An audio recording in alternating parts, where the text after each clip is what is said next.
lettre Vav, chez Mispara Shesh. La lettre Vav, c'est le chiffre 6. Et ce chiffre 6, on le sait d'où? Entre autres, c'est le chiffre qui symbolise le Koach HaChibur. C'est la force de la liaison, du lien. Du lien, d'une façon, comment dirais-je, n'importe quel hébraïsant le sait, Ani ve'ata, hein? Ani ve'ata, neshane et haolam. Vous connaissez la chanson? Ani ve'ata. Donc c'est évident que la lettre Vav, Mevatat, et Koach HaChibur, la force de l'unité qui se trouve dans la création. Et c'est pour ça qu'elle symbolise, qu'elle induit la matière qui est dans la nature. Comment ça? Eh bien, la nature, c'est que des petites choses. Hein? Prenez du sable, ben c'est des grains. D'accord? C'est des grains. Un grain plus un grain pour un grain de sable, ça fait une colline de sable. D'accord? Voilà, donc le Teva, c'est jamais que des particules, des petites et des grosses, et des microscopiques aussi. D'accord? Et des nano-machins. D'accord? Bien. Donc, Chalakim ve Chalakim, Chalakim ve Chalakikim, Mechubarim. Alors, mais c'est aussi, alors d'où est-ce qu'on sait aussi que la lettre Vav symbolise la Chomer Shebateva, la matière qui est dans la création? C'est que quand on arrive à la lettre Vav, on arrive aux 6 directions cardinales. Et ça, c'est très important. Jusque-là, jusqu'à la lettre Hey, par exemple, quand on était à la lettre Dalet, on savait qu'il y avait Mizrach, Ma'arav, Tzafon, Darom. D'accord? On savait qu'il y a 4 directions cardinales. Arrive la lettre Hey, 5, qu'est-ce qu'on fait? On rajoute un tchoupchik au milieu. D'accord? Ça fait 5. Mais, Ma Tzafona, Ma Daroma, Ma Mizracha, Ma Ma'arava, Ma Lemala, Vema Lemata. On a besoin de travailler pour comprendre la nature en 6 dimensions. D'où cette lettre Vav qui nous dit réfléchissez en 6 dimensions. D'accord? Réfléchissez en 6 dimensions. Regardez ce qui se passe derrière, devant, mais pas seulement à gauche, à droite. En haut, en bas. D'accord? Voilà. En haut, en bas. Ah, d'accord. Bah, le moulab, on fait la même chose avec le moulab. Absolument, absolument, absolument. Le loulav, on se dirige vers Yerushalayim et on agite le loulav dans les 4 directions cardinales et ça ferait en haut et en bas. Absolument. Très bonne remarque. Voilà. Donc,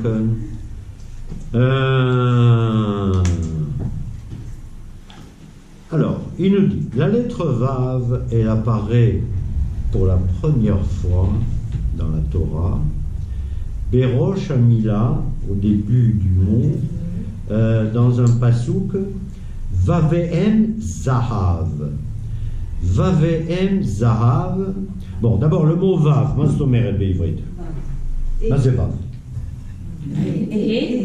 Non. Il y a un Vav, ça.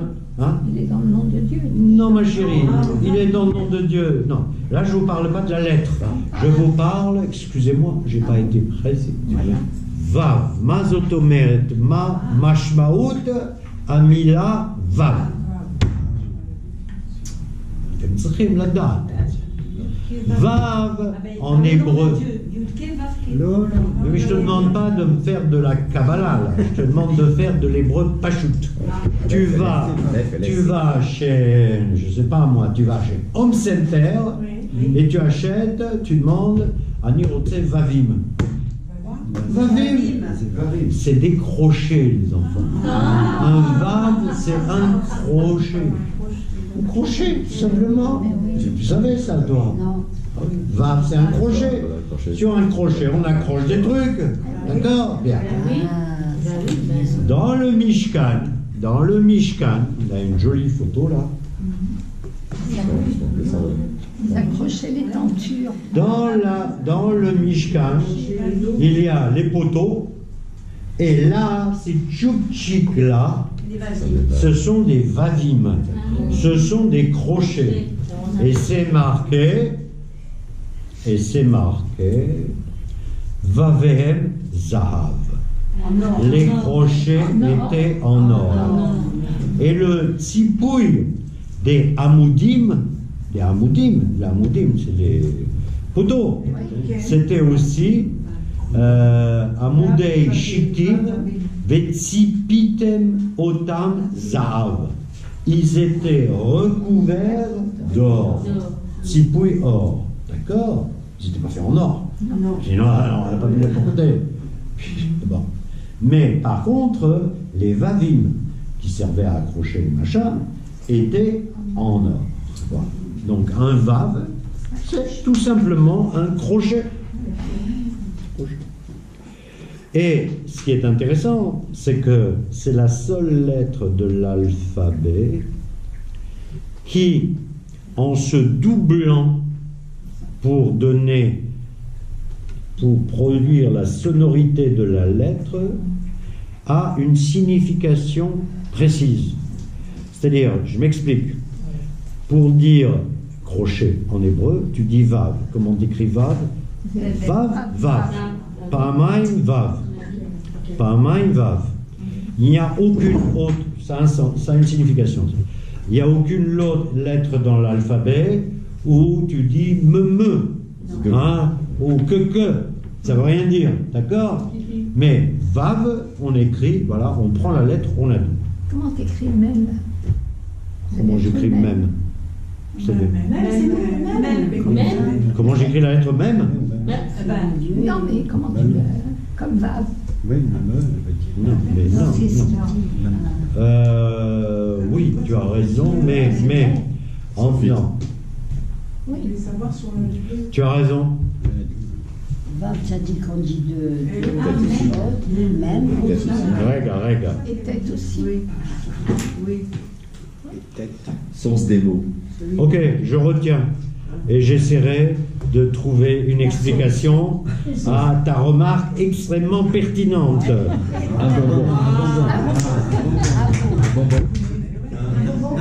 Voilà. Et on va dire la chose suivante, on va s'intéresser à... Il y a quelque chose de très très important dans cette lettre, on va le voir par la suite. Quelque chose de très... Alors, d'abord le Vav, on avait dit, le Vav, c'est le Vav à Chibour. Vav à Chibour. La lettre de... Du rassemblement, de jonction, etc. De relier, d'accord? Alors, Vav à Chibour. D'ailleurs, le Vav, il a deux fonctions. Et la première, c'est la fonction du Chibour. On va voir par la suite qu'il n'y a pas que cette fonction-là. Il en a une autre, qui est très importante, qui est plus sophistiquée. Mais, pour l'instant, on se souvient que Vav, c'est Vav à Chibour.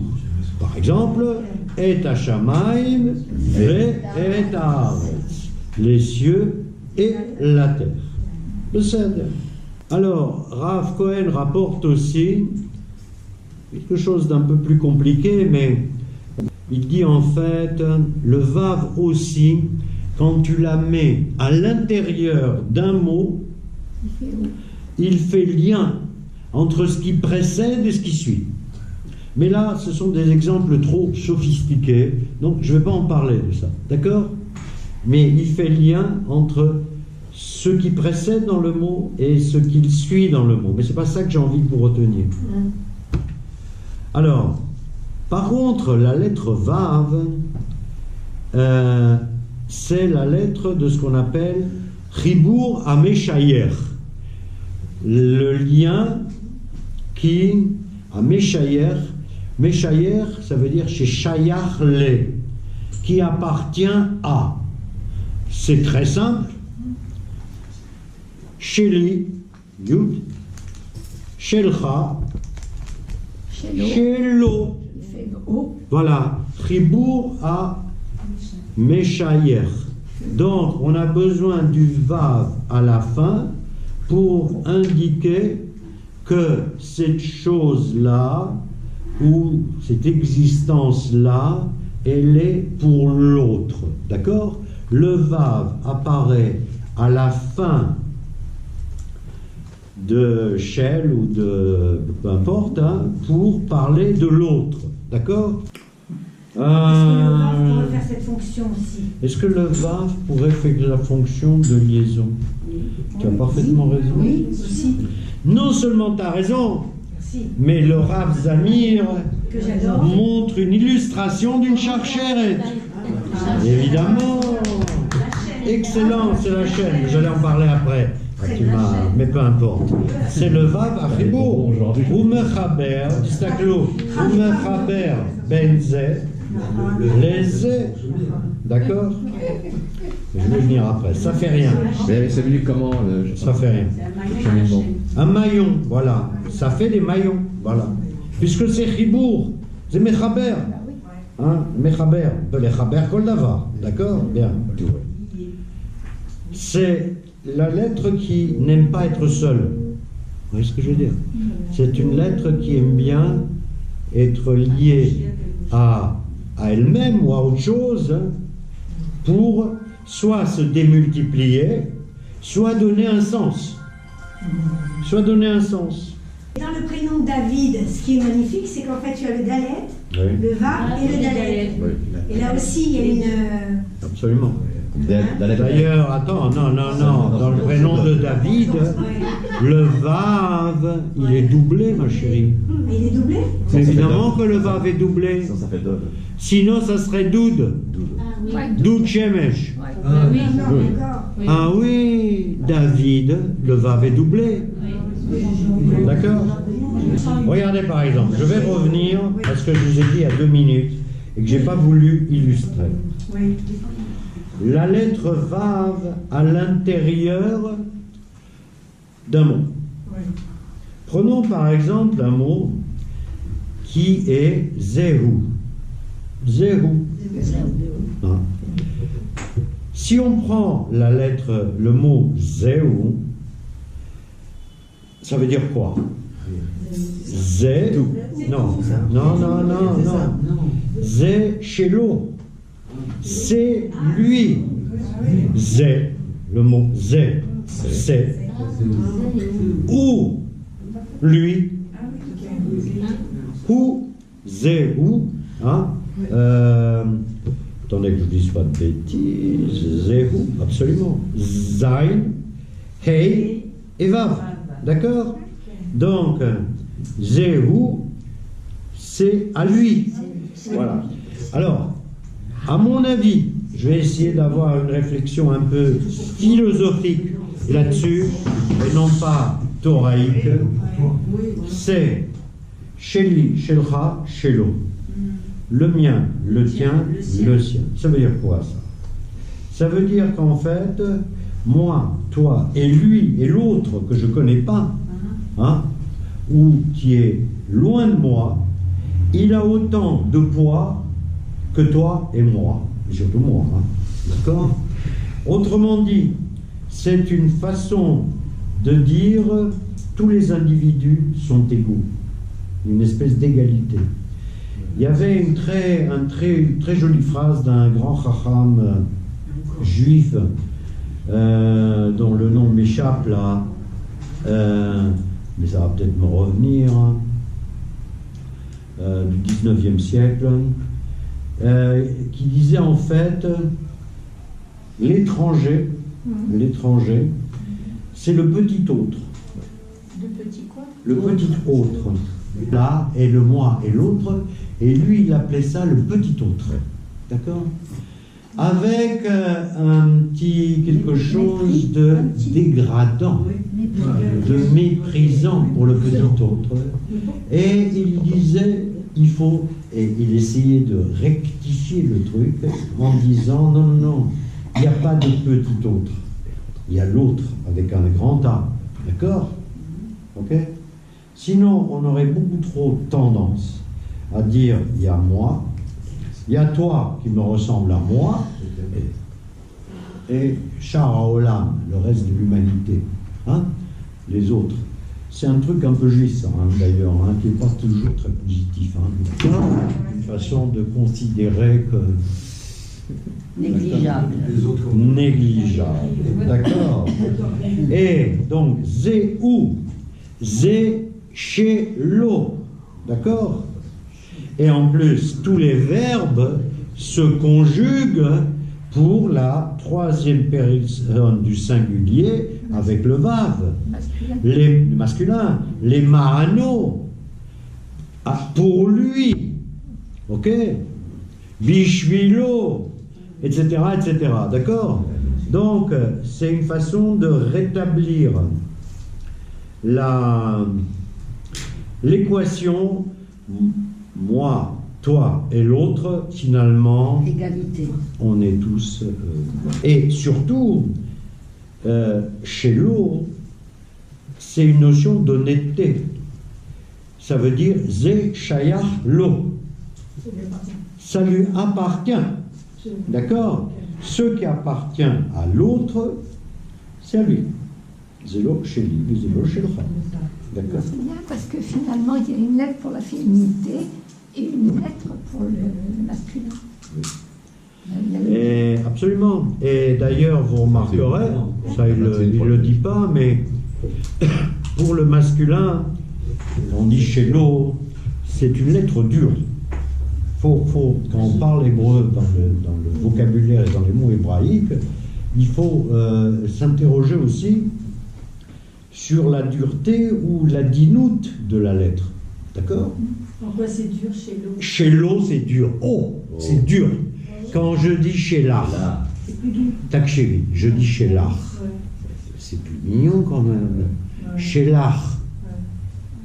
Chez l'eau. Je m'adresse à une femme. Je dis chez l'art. C'est à toi, femme. D'accord? Chez l'eau. Oh. On hausse le ton. On hausse le ton. C'est viril. C'est viril. Enfin, je sais pas. Voilà. Alors, maintenant.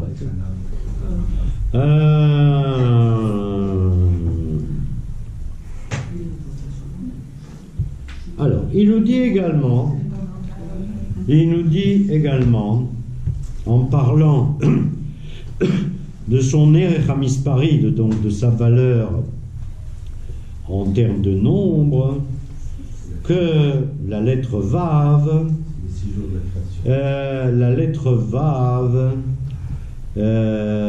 c'est effectivement le Memad à Rouhani et le Memad à Gashmi. Comment on le sait ça? Donc ce qui est spirituel et ce qui est matériel.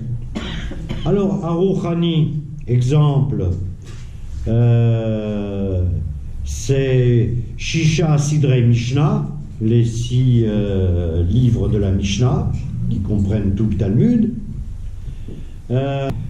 Comme par exemple, Shesh et Yamim Ta'avod V'asit Kol Melartecha. D'accord? 6 jours tu travailleras et tu feras tout ton travail. Ve'shesh shanim tizra et artzecha. 6 années tu sèmeras tes champs. D'accord? Bien. Alors, encore une fois, il n'y a pas une lettre qui est plus et une lettre qui est moins. Toutes les lettres ont la même valeur et surtout une utilité spécifique. C'est-à-dire, le monde ne pourrait pas exister s'il n'y avait pas la lettre Vav. Parce qu'il n'y aura pas la lettre du Chibour. Ça veut dire qu'à aucun moment, on ne pourra, je ne sais pas moi, assembler des particules et en faire un tout solide. D'accord? Chaque lettre, quand on dit que les lettres ont été, le monde a été créé avec les 22 lettres, ça signifie que chacune a un rôle et une fonction. Et on n'a pas besoin de 23, et 21 c'est insuffisant. De la même façon, comme il est marqué dans le Sefer HaYetzira, c'est marqué, le monde a été créé avec 22 lettres et 10 chiffres, ou 10 sfarot, il passe sur sfarot, et il précise, pas 9 et pas 11. On n'a pas besoin, c'est pas 9 et pas 11, c'est 10. Donc la notion de précision et d'utilité chacune. Bien.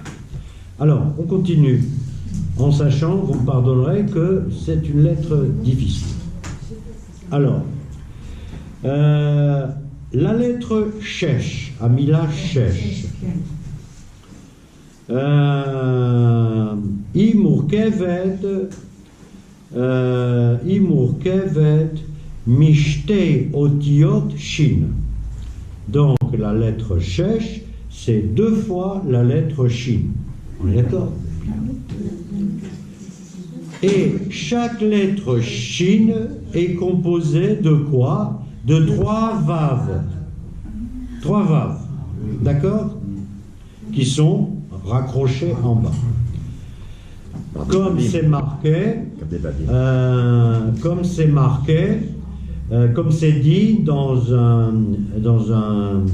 passage que je vous ai déjà cité, qui est Achut HaMeshulash Lo Bimera Inatek. La corde formée de 3 branches ne pourra pas se casser, se défaire, etc. Pour l'instant, retenez que Shesh, c'est le chiffre 6, que Shesh, c'est 3 fois la lettre Shin, et que c'est 6 fois la lettre Vav. On s'arrête là pour l'instant. On va ensuite essayer de comprendre. Pour l'instant, on n'a pas compris. On regarde, d'accord? On sait qu'on est à 6. L'homme chané, regarde. 6, qu'est-ce que c'est? Regarde. 6, on avait dit tout à l'heure que c'est à la fois Sheshet Emei Bria, les 6 jours de la création, c'est les 6 directions cardinales, et c'est aussi les Shisha Sidrei Mishnah, et c'est aussi le Talmud, etc. Pour l'instant, ne retenez que ça. Ensuite, on va essayer de rentrer plus Omer. Je voudrais vous parler d'un truc qui est très très important. Celui-là, je pense que je décompose. Alors, on a parlé tout à l'heure du Vav qui avait une fonction, qui était le Vav à Chibour, le Vav de lui. D'accord? Le Vav, il a une autre fonction. D'accord? Il a une autre fonction. Et on va essayer d'analyser cette autre fonction qui est plus complexe. Ce Vav, le Vav a aussi une fonction qui est de lier entre le passé et le futur. Voilà.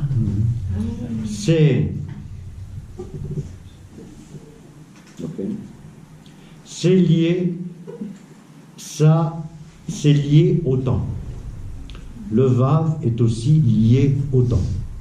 D'accord? Comment ça?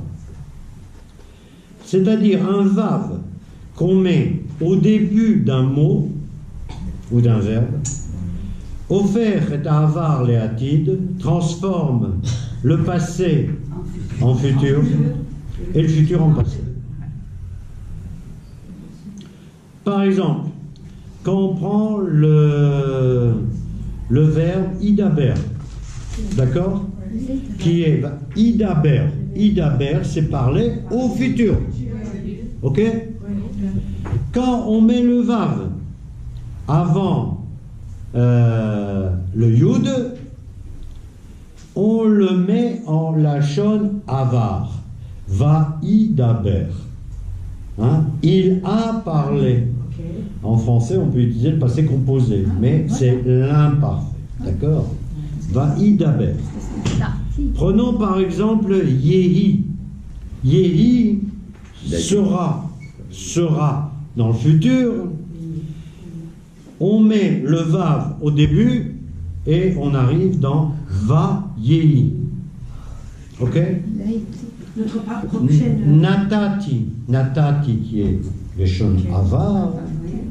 Venatati, c'est le shon atid. D'accord? Oui. Ça, c'est dans la Torah, d'accord. Et Non, c'est dans le tout. C'est dans tout. Il est évident qu'on l'utilise dans la Torah, mais on peut l'utiliser dans l'hébreu courant aussi. On l'utilise d'ailleurs. On l'utilise dans l'hébreu courant. Haïti. D'accord? Là, je vous parle. C'est Rav Zamir qui parle, là. Hein? Mais Haïti, ve Haïti. Hein? Hein? Voilà. Voilà. Alors, ce vav-là, il a un nom. Je vous ai parlé tout à l'heure de vav à Mechaber, et ça, c'est le vav à Hippour. Il a un nom. Essayez de le retenir. Vav à Hippour. Hippour, ça vient de Efer, l'inverse. Hippour. D'accord? Vav à Hippour. Revenons à ce vav à Hippour, qui est un vav très important, puisqu'il permet de jouer sur le temps. Et là, Rav Zamir nous dit une chose très importante. Il nous dit, voilà, dans la mesure où le vav symbolise le chomer, la matière, et le vav est capable de transformer le présent en futur, le futur en présent. Ça veut dire que, en même temps que la matière, a été créé le temps.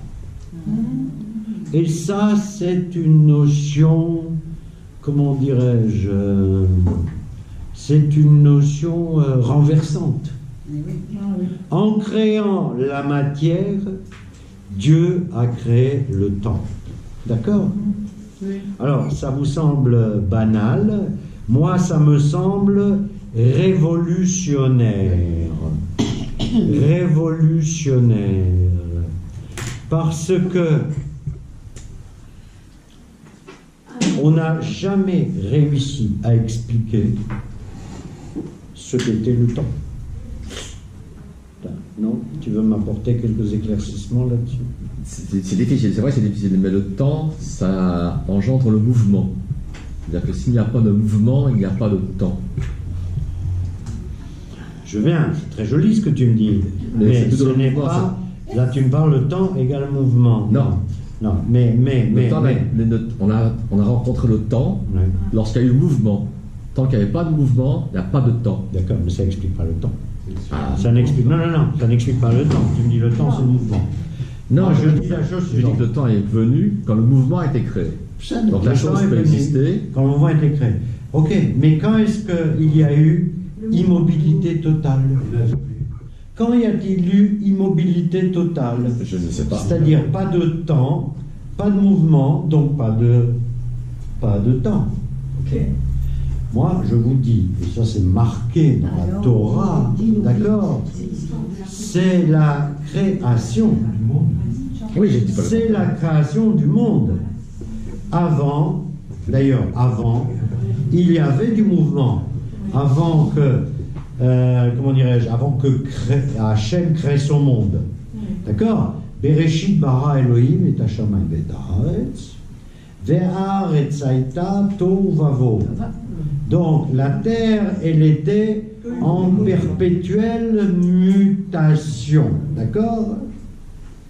Et le souffle du vent planait à la surface des eaux. D'accord? Bien. Ça signifie quoi, ça? Ça signifie que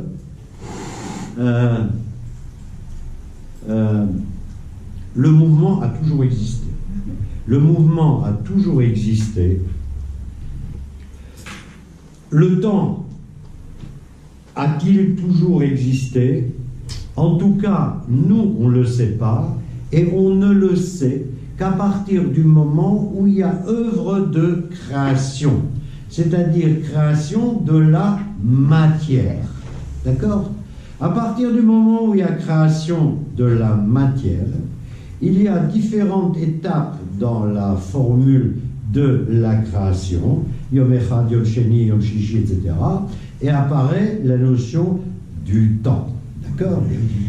D'un côté, il y a le Vav Chibur, donc le Vav qui lie entre, surtout entre la matière, hein, entre des particules, entre des grains de sable, etc., etc.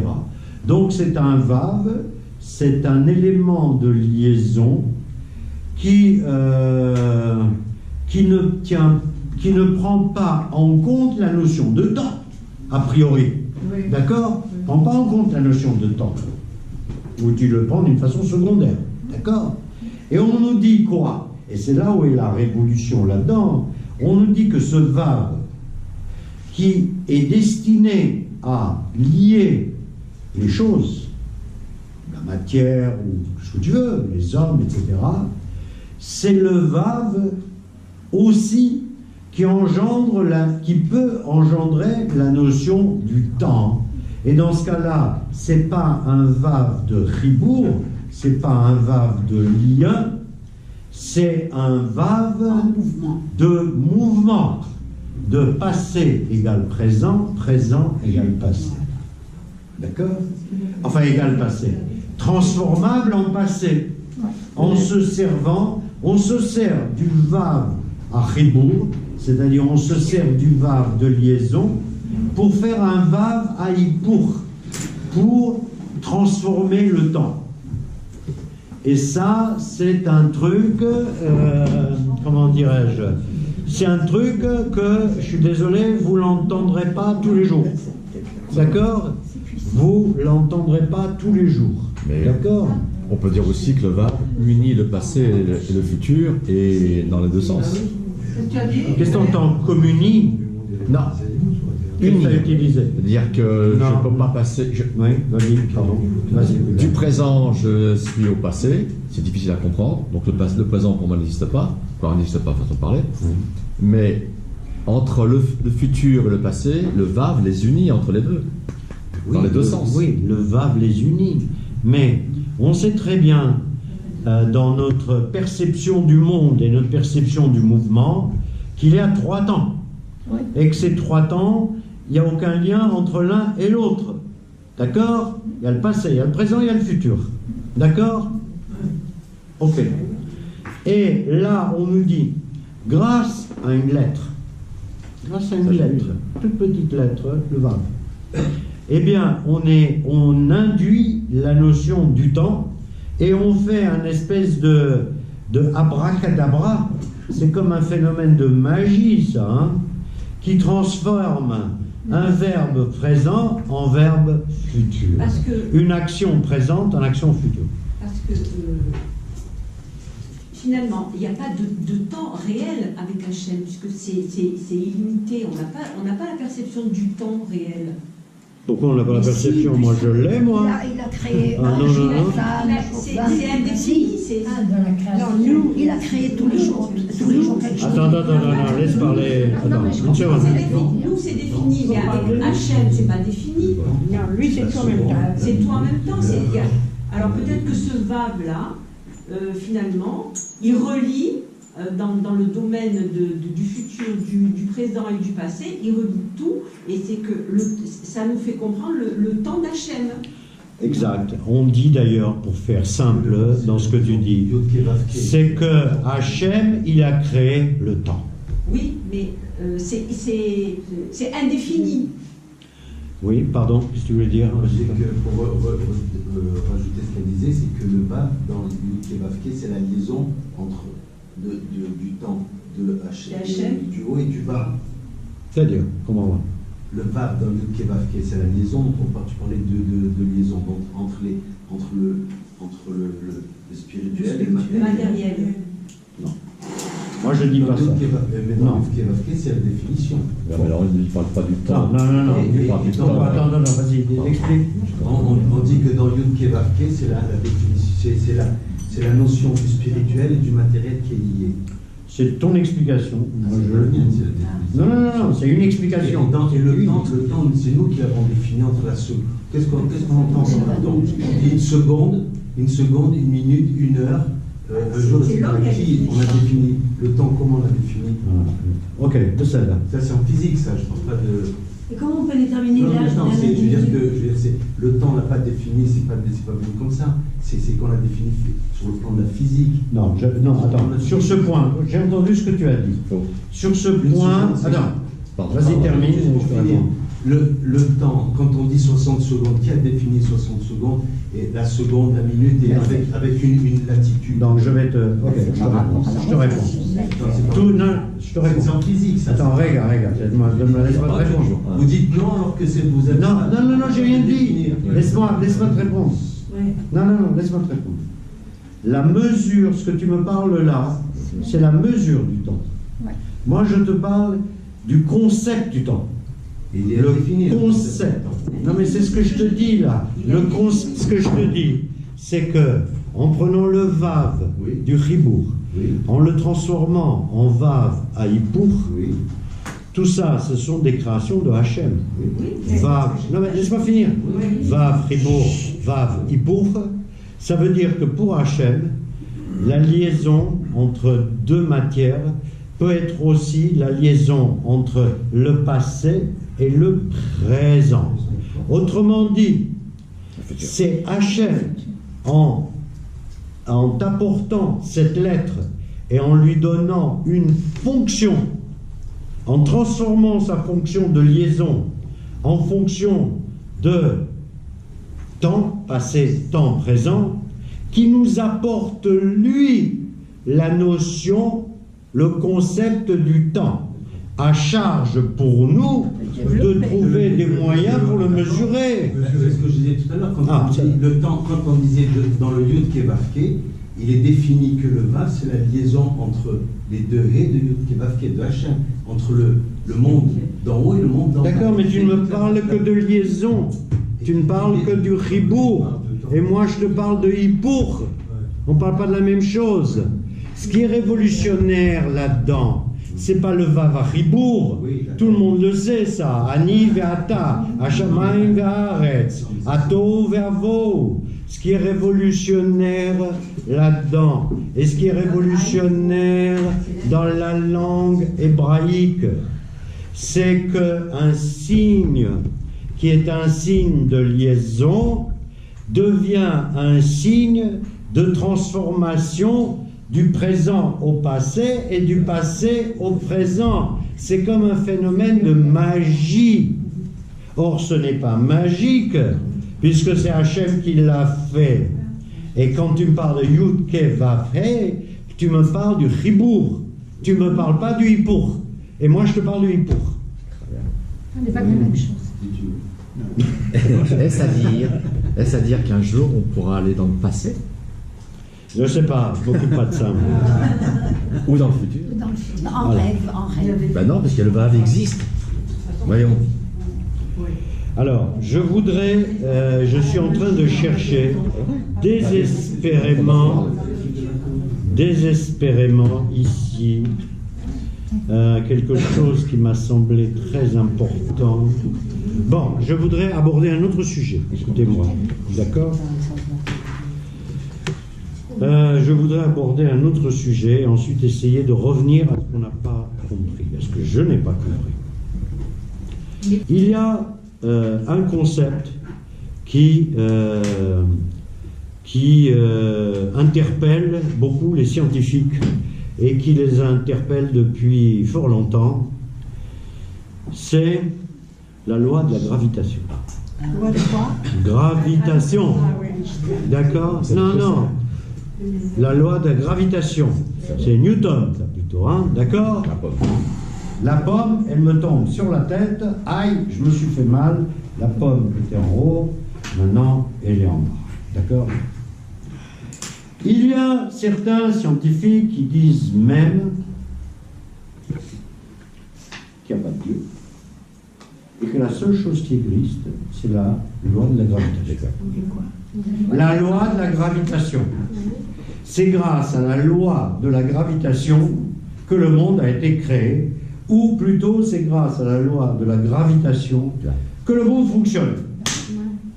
Et quand on s'intéresse effectivement un petit peu, chose que je ne comprends pas bien, à la loi de la gravitation, qui ne concerne évidemment pas que la pomme de Newton, hein, mais qui concerne le système de l'univers tout entier.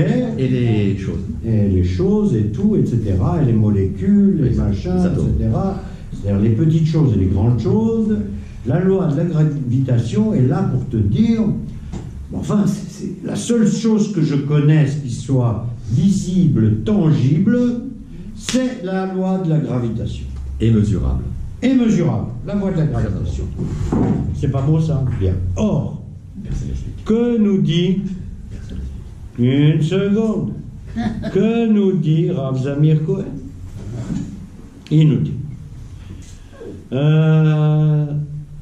Be'olam hachomri, dans le monde matériel, Koach HaKveda, alors la loi de la gravitation en hébreu, apprenez-le, ça s'appelle Koach HaKveda. Koach, c'est la force. Veda, c'est kaved, de ce qui est lourd. La force du lourd. C'est vrai. Hein? Kvida. Kaf, Bet, Yud, Dalet, Hey. Koach HaKveda. C'est la force de ce qui est lourd. C'est bizarre d'ailleurs, parce que la loi de la gravitation, a priori, n'a rien à voir avec Koach HaKveda. Si. Oui, ça a à voir, mais on aurait pu peut-être trouver en hébreu une autre expression que la force de ce qui est lourd, la force de ce qui tombe. Non. Comment non? Quand on dit la force de ce qui est lourd, c'est tout ce qui est lourd attire le petit. C'est ça la force de la gravitation. On se fiche de savoir si ça tombe ou ça tombe pas. Parce que le chinois qui est en dessous, ça tombe pas. Hein. Ça remonte en nous. Hein. Je retiens l'idée du verre. C'est tout ce qui est lourd alors, attire le petit. Voilà, donc nos linguistes étaient aussi de fins physiciens. Oui, c'est juste. Koach HaKveda. Bien. Alors, Koach HaKveda, dans le monde matériel, elle permet au pied de l'homme de tenir bien sur la terre. D'accord? Ok.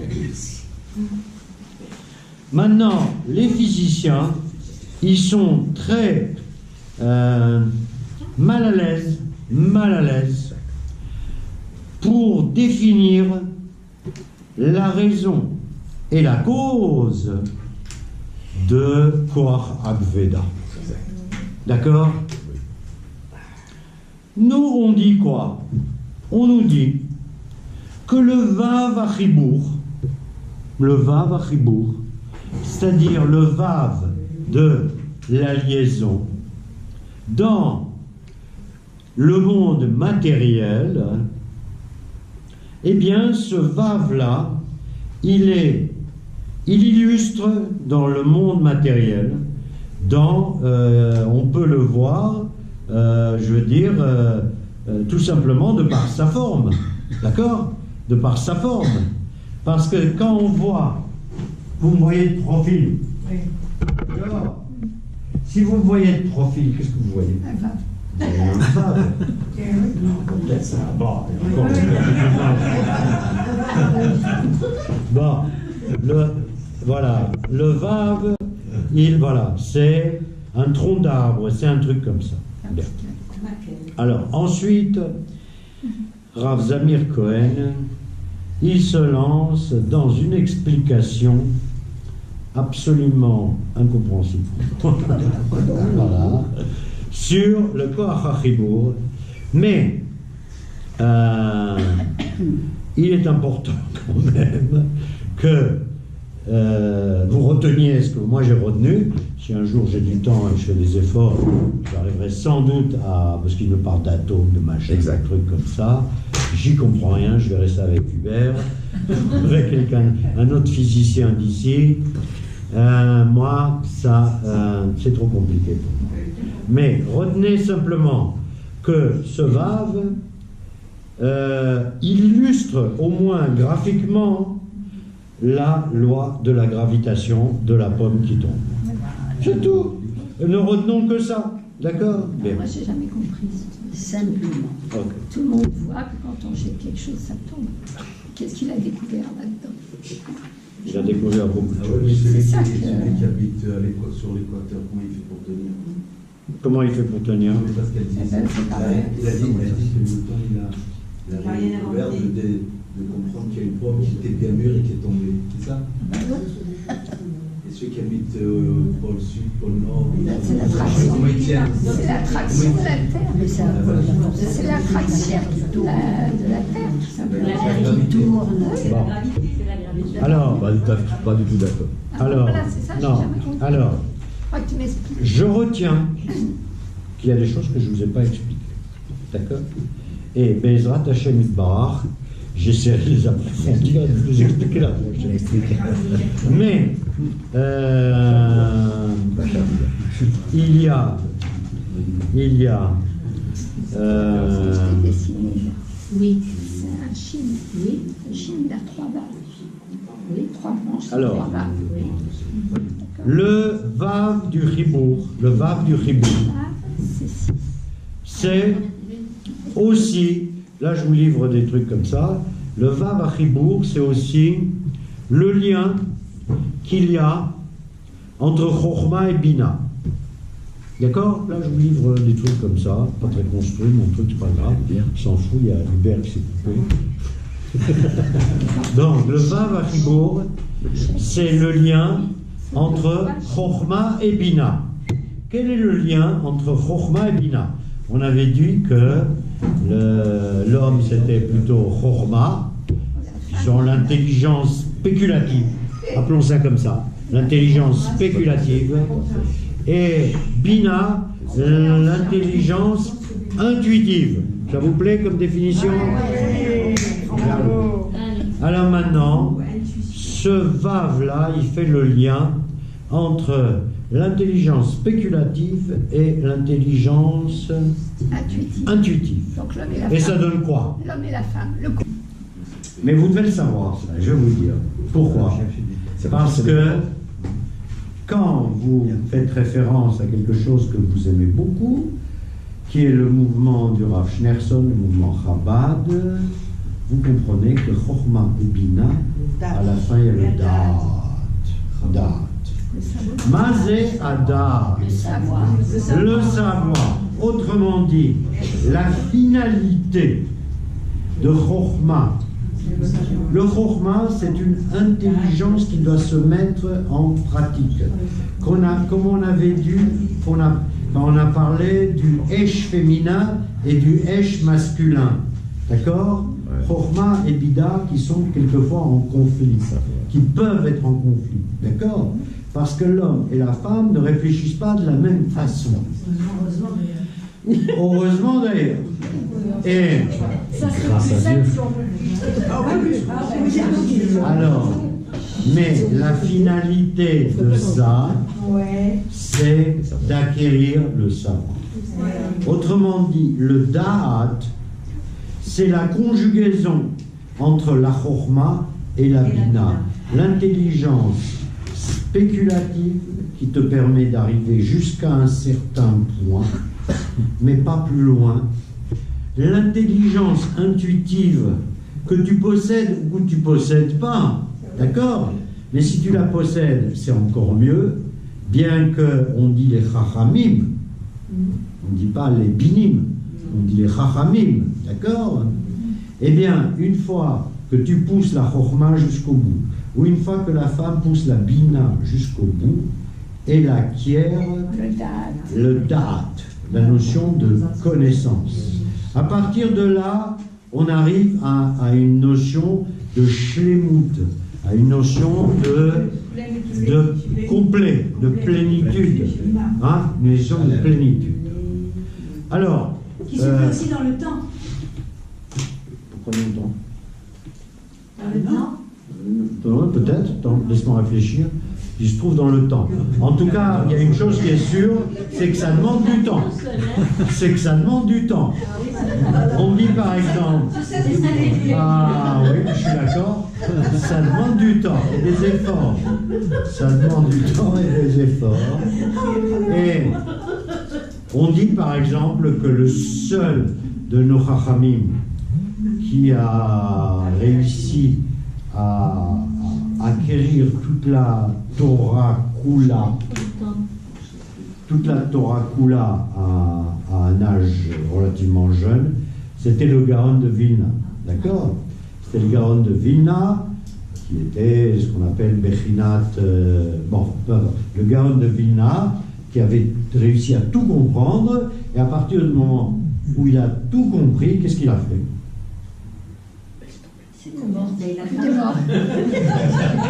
Alors attends, là il y a des explications intéressantes. À ma gauche, j'entends, il s'est converti. À ma droite, j'entends, il s'est reposé. Il a transmis, ça fait en transmis. Il a toujours transmis. Oui, Vous savez ce qu'il a fait? Il a tout recommencé.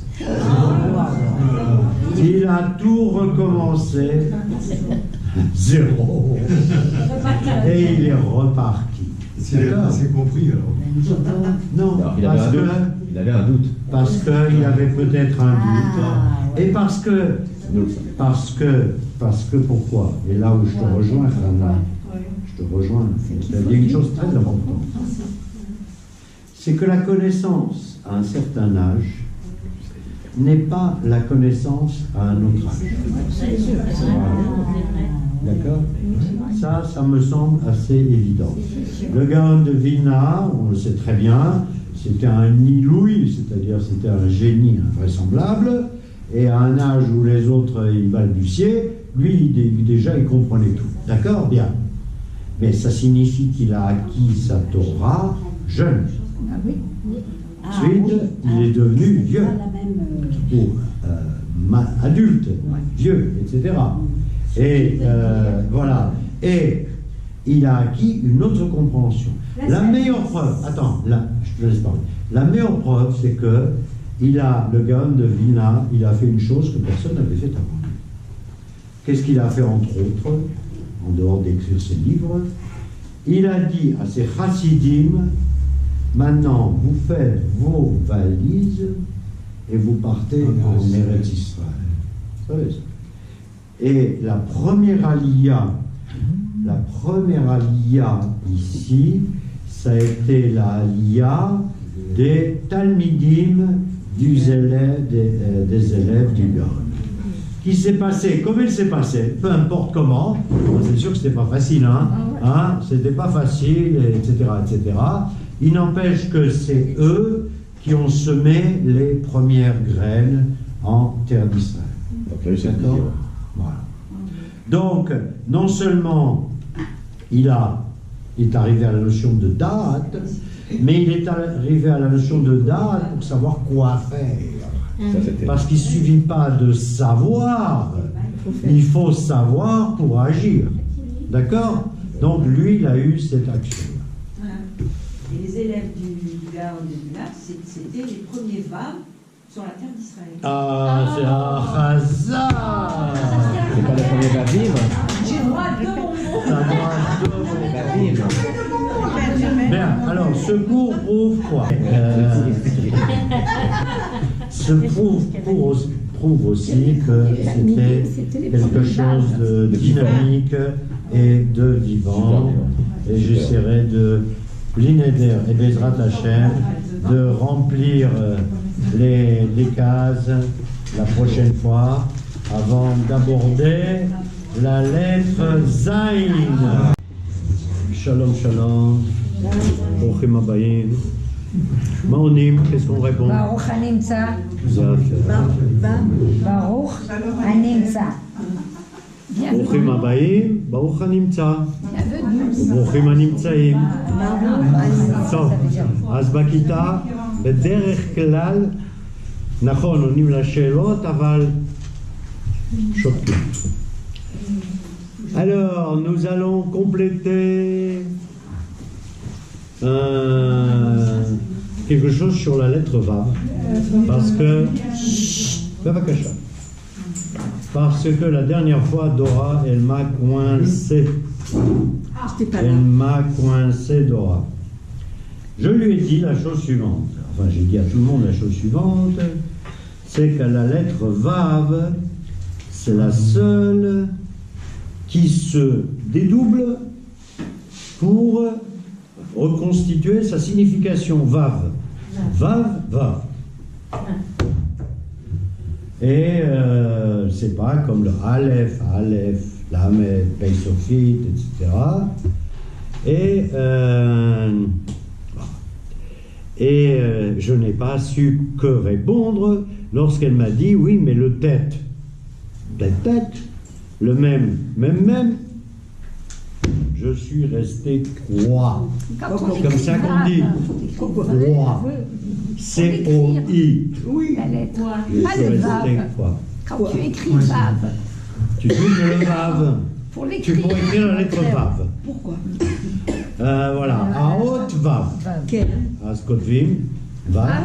Vav. Par même Vav. Nama. Le foie-trait. Vav. C'est une. Certains mots. Ah, Vav. Vav. Ok. Ça. Phonétique. Ok. עכשיו אתם מקשיבים לי. Et elle m'a dit oui, mais la lettre tête, la lettre même. Je lui ai dit bah oui. Alors j'ai cherché et ce n'est pas vrai. Non, ça ne peut pas se dire. Regarde, אני מגיש את השיעור. בסדר?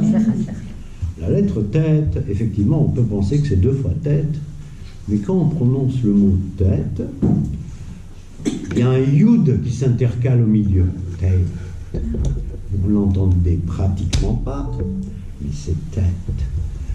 Effectivement, si on le prononce rapidement tête, on a l'impression qu'on double la lettre tête. Mais en fait, non. La lettre tête, quand on écrit en entier, milouï, ce qu'on appelle en entier, c'est tête, yud, tête. Donc ça, c'est facile. Là où ça devient extrêmement complexe, c'est la lettre même. Même, 2 fois même. Alors, j'étais obligé de faire une entorse à la règle et d'aller directement à la lettre même pour voir si Rav Zamir, ça c'est d'après un livre qu'a écrit le Rav Zamir Cohen, donc c'est ma principale source d'information et d'inspiration. Oui, bien, c'est ça. Et il nous dit non. La lettre même, quand on écrit la lettre même, on écrit la lettre même, ptucha, ouverte, C'est la même Sophie. et la lettre même, stuma. Stuma. Sophie, c'est stuma. Qu'est-ce que ça veut dire, stuma? Ça veut dire qu'elle est satum, c'est fermée de tous les côtés. Bien. Or,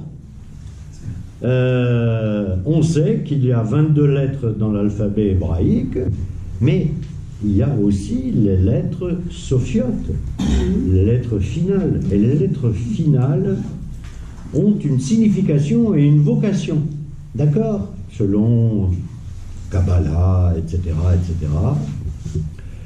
Et Rav Zamir nous dit, en fait, les lettres sophiotes, Miramzot veshayachot lezman ageoula.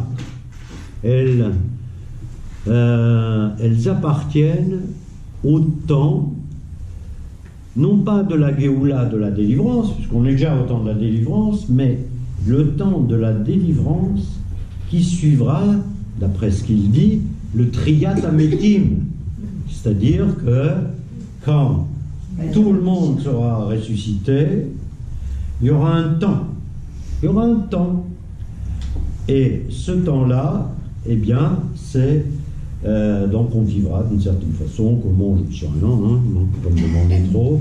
Bon, mais par contre, toutes ces lettres-là, même Sophite, Gav Sophite, Nun Sophite, Pei Sophite, Shayachot, les Zman à Geoula. Et il nous précise les Achar Triyat Ametim Tachat Malkut Hashem Idbarach Hashlema. Donc après la résurrection, la renaissance des morts, sous la royauté complète de Hachem. D'accord? Il y aura une période comme ça. Il ne faut pas me demander ni ce que c'est Triyat Ametim, ni comment on va vivre après Triyat Ametim. On va être bien. Ça ne m'intéresse pas, je ne sais pas. Et voilà. Mais il y a une chose qui est certaine, c'est que à ce moment-là, les choses seront complètes au niveau de la lettre même. Alors j'anticipe un peu sur la lettre même. La lettre même, dont on n'a pas encore parlé, et pour cause, puisqu'on va arriver tout juste à Zayn, elle a une particularité graphique. Quelle est la particularité graphique de la lettre même par rapport aux autres lettres? Aux autres lettres. Elle est comme un cœur. Elle est carrée. Elles sont toutes carrées. On a dit qu'on travaillait toujours sur ce qu'on appelle le Ktav à Ivri à Merouba, l'écriture hébraïque carrée. Qu'est-ce qu'elle a, ces lettres les mêmes? Ma? Pas toi, tu réponds pas. T'es trop fort, toi. Mais non, la lettre même, elle a un trou. Elle a un trou en bas. Elle a un trou. Elle est ouverte en bas. Pourquoi est-ce que la même est ouverte en bas? Ça, vous ne trouverez pas. Parce que elle permet à l'eau de s'écouler. Puisque le même, il symbolise Maïm. Et le Maïm, il faut bien que ça s'écoule d'une certaine façon. Alors, le Rav Zamir, Maïch, le on a vu Matzot, que dans le He, il y avait aussi un trou en bas. Et on avait dit que ce trou-là n'était pas très très bon puisqu'il s'enfonçait dans la terre par rapport à celui qui s'ouvre. Elle a deux trous. Voilà. L'eau, elle n'a pas besoin de deux trous. Elle a besoin d'un seul trou, un seul. Et ce trou-là, il doit par définition, selon la loi de la gravitation, n'est-ce pas Charlie, eh bien s'écouler par le bas et non pas sauter par en haut. D'accord. Hein? Par de l'eau, d'accord. Voilà. Alors, Rav Zamir rajoute une chose qui est très très intéressante. Et il dit voilà. C'est surtout ça qui m'a intéressé. Il m'a dit voilà. Il a dit voilà. Yesh zmanim bahem yesh listom et apetach veleastir et sodot haTorah. Il y a des temps, des époques, où il faut fermer les ouvertures et cacher l'istom, ça tourne, et cacher les secrets de la Torah. Et le même que Ragil que nous avons, hein, eh bien non, c'est ouvert. C'est ouvert. Donc ça signifie que à notre époque, eh bien, l'eau elle peut s'écouler, les sodotes de la Torah peuvent s'écouler, etc., etc. Mais il nous dit la chose suivante aussi. Il nous dit mais yesh zmanim shetzarich listom et apetach. Il y a des temps où il faut fermer l'ouverture du même, qui symbolise l'eau, qui symbolise la Torah, parce qu'on sait que chez nous, l'eau, c'est la Torah, et la Torah, c'est l'eau. D'accord? Il faut les fermer, il faut la fermer, c'est-à-dire qu'il ne faut pas révéler à l'extérieur les sodotes de la Torah. Il ne faut pas révéler à tout le monde les secrets de la Torah. Et c'est pour ça que la lettre même, elle est stouma, elle ne laisse passer ni l'eau, ni les sodotes de la Torah. Et il dit à quelle époque ça consiste? Eh bien, il dit voilà, ça consiste aux époques où les gens sont mezalzelim batorah, c'est-à-dire ça correspond aux époques où les gens méprisent, se moquent, etc. de la Torah. Des époques comme ça de relativisme ou de scientisme ou de... Voilà, et à ce moment-là, il n'est pas bon de révéler les secrets de la Torah. Il y a des époques comme ça, où tout est relatif. Les gens, c'est... C'est comme maintenant. Hein. C'est, comment dirais-je non, d'abord, les gens, c'est tout le monde. C'est-à-dire qu'il y a des époques où on est des époques de relativisme où on dit la science, elle prend le pas sur tout ce qui est ésotérique, sur tout ce qui est enseignement biblique ou toraïque ou coranique, etc. Et tout ça, toutes les religions, ça vaut plus un clou, etc., etc.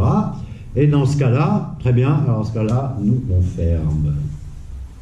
Alors, on les ouvre pour les yéridim, pour des individus qui, eux, n'ont pas cette attitude. Mais d'une façon normale, on se ferme. D'accord ? Et ça, c'est vrai, ça correspond à certaines époques. Voilà. Et l'époque actuelle est une bonne époque pour effectivement, voilà, de nos jours, mais qu'est-ce que c'est que ça, avec la science, j'explique tout, machin, nani, nani, nana. D'accord ? À ce moment-là, tac, le même se ferme. Si le même se ferme, ça veut dire en fait que les chachamim, eh bien, le moins ils parlent, le mieux ils se portent. Alors, ils choisissent des cercles restreints, etc., pour révéler les soldats de la Torah. Donc, vous voyez que cette histoire de même Torah, ça mérite une certaine explication. Et comme dit le proverbe, Mikol melamdai iskalti ve tamshiri. Non mais t'avais l'air de Mikol melamdai iskalti ve yoter mitalmidai. Ce qui signifie Mikol melamdai iskalti. De tous mes melamdim, non ma chérie, de tous mes professeurs, de tous mes maîtres, de tous mes enseignants, melamdai, melamdim sheli, iskalti, les askil. Les askil, c'est un verbe qui, on peut dire les avin. Mais les askil, je vais poser une question, pas toi. De quel mot, de quelle est la racine de les askil? Il faut pas l'air.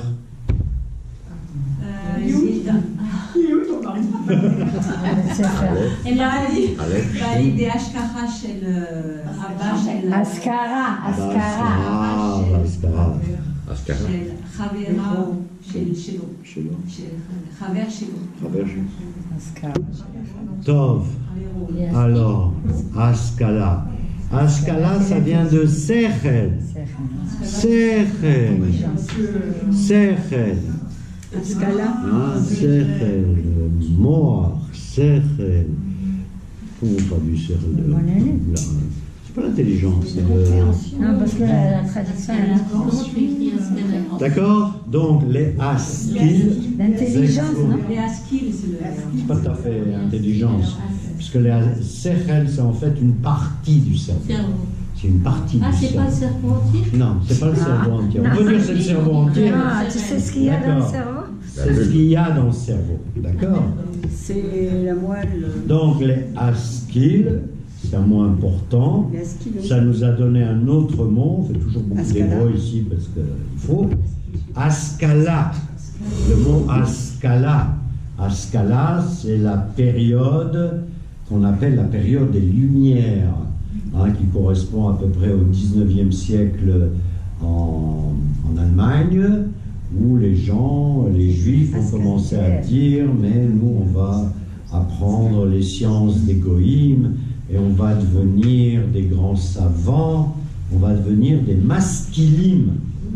Maskilim. Et l'askin, c'est illuminé? Les askil, c'est comprendre, si tu veux. Ah. Et en même temps, c'est comprendre en hébreu, enfin en hébreu du 19e siècle, c'est comprendre les sciences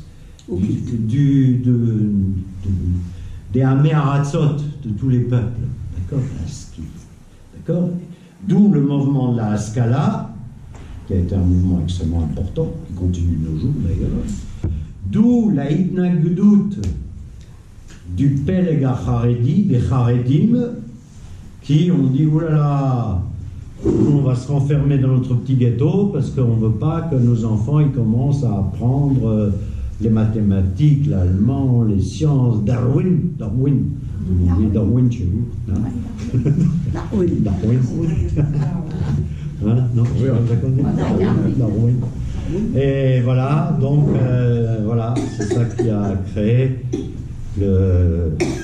qui a recréé en fait le ghetto Haredi, qui était en fait contre la Haskalah, d'accord?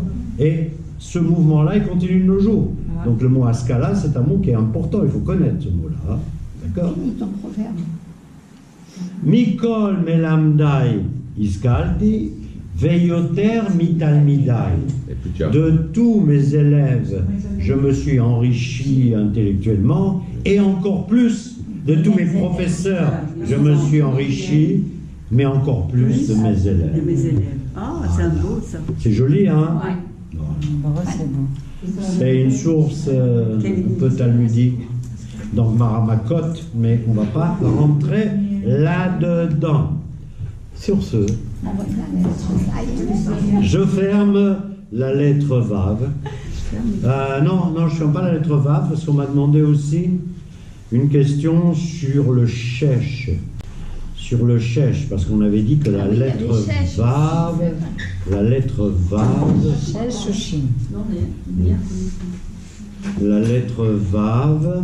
c'était le chiffre 6, et le chiffre 6, en hébreu, c'est Shesh, et Shesh, ça s'écrit Chin Chin.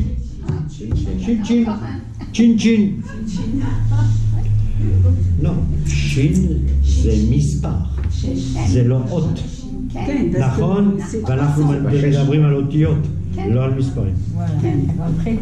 Donc, Shesh, alors effectivement, Shesh, c'est 6 Vav.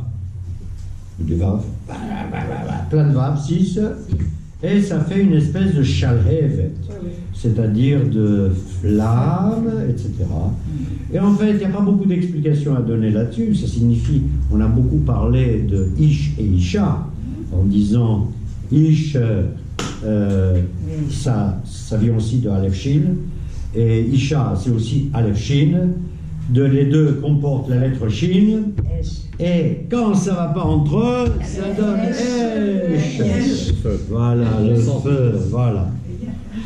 Gamma, Imaï, Iva, Vav,